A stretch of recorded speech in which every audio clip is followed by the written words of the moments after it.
নমস্কার বন্ধুরা, chef Shrabani daily vlog চ্যানেলের পক্ষ থেকে সবাইকে স্বাগত জানিয়ে আজ আপনাদের সাথে শেয়ার করতে চলেছি মাটির উনুনে মুড়ি ভাজার সহজ রেসিপি।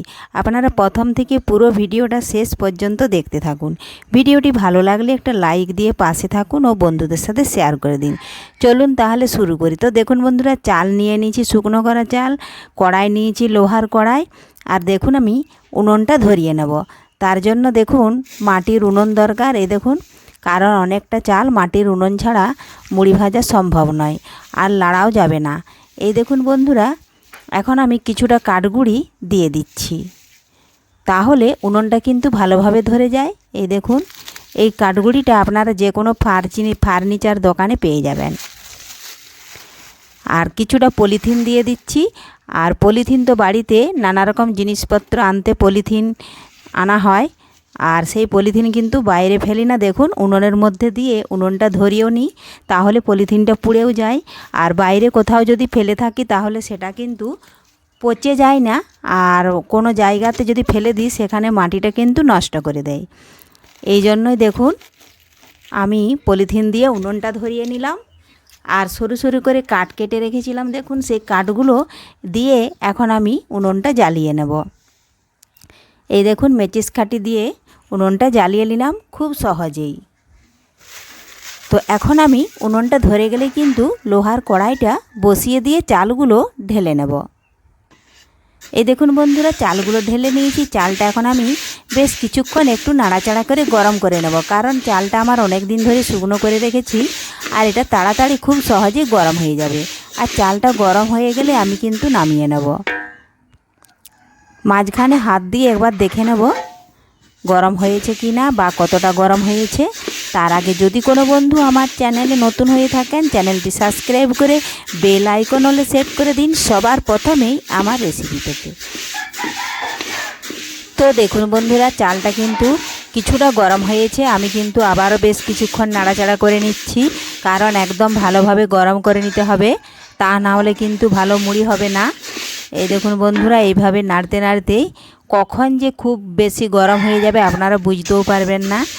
এই দেখুন, আর খুব বেশি যখন গরম হয়ে যাবে চালের কালারটাও কিন্তু অনেকটা চেঞ্জ হয়ে যাবে, একটু বেশি লাল হয়ে যাবে, তখন কিন্তু নামিয়ে নিতে হবে।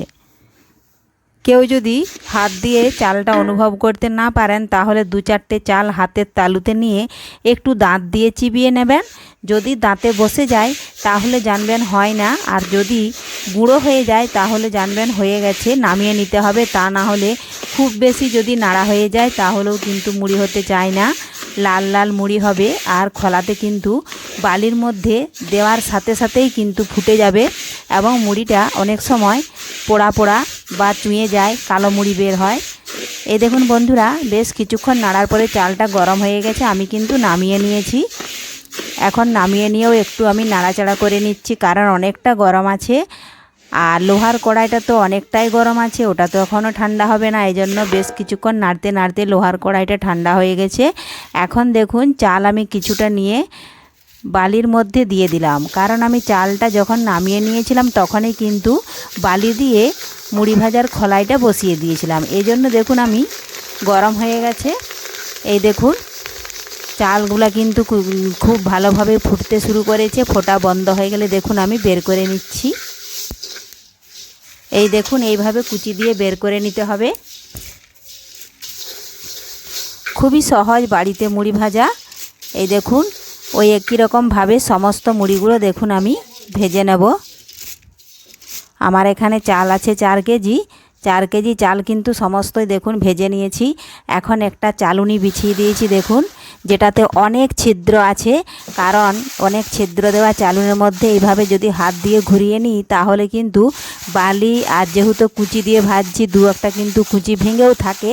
তো আজকে দেখুন একটাও কুচি ভাঙে না, কারণ মুড়িটা কিন্তু খুব সুন্দর হয়েছে। এই জন্য দেখুন কুচি বালি খুব সহজেই পড়ে যায়।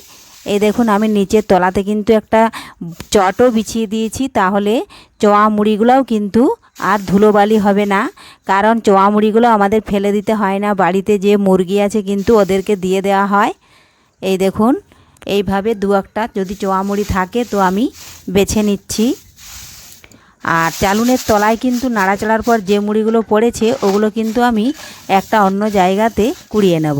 আর দেখুন মুড়িগুলো কিন্তু আমি ডাব্বার মধ্যে এইভাবে মেপে রেখে দিচ্ছি। যেহেতু আমাদের বাড়ি থেকে মুড়ি অনেকেই নিয়ে যায়, এই জন্যই কিন্তু আমাকে এইভাবে মেপে রেখে দিতে হয়। তাহলে কেউ যদি আসে কিন্তু আমাকে আর রান্না করতে করতে কিংবা অন্যান্য কোনো কাজ করতে করতে আর মুড়িটা কিন্তু মাপতে হয় না, আমি তখন দিয়ে দিই, ঢেলে দিই। এইভাবে মাপ করাই থাকে, কারণ সবাইয়েরই তো কাজ থাকে, কেউ কি আর আমার বাড়িতে মুড়ি নিতে এসে কি আর বসে থাকবে। এই জন্যই কিন্তু আমার এই সুবিধার জন্যই কিন্তু আমি এইটা করে থাকি।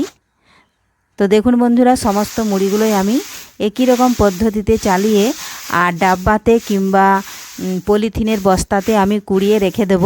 তো আপনাদের এই বাড়িতে মুড়ি ভাজার ভিডিও আপনাদের কেমন লাগলো, তো লাইক শেয়ার কমেন্ট করতে অবশ্যই ভুলবেন না বন্ধুরা। ধন্যবাদ। তো আপনারাও বাড়িতে খুব সহজেই এই পদ্ধতিতে বাড়িতে মুড়িটা ভেজে নিতে পারবেন। আর বাড়ির ভাজা মুড়ি খাওয়া কতটা যে ভালো সেটা যারা খায় কিন্তু তারাই জানে। ফিরে আসছি, আজকের মতো এখানেই শেষ করছি ভিডিওটা। দেখা হবে পরের ভিডিওতে।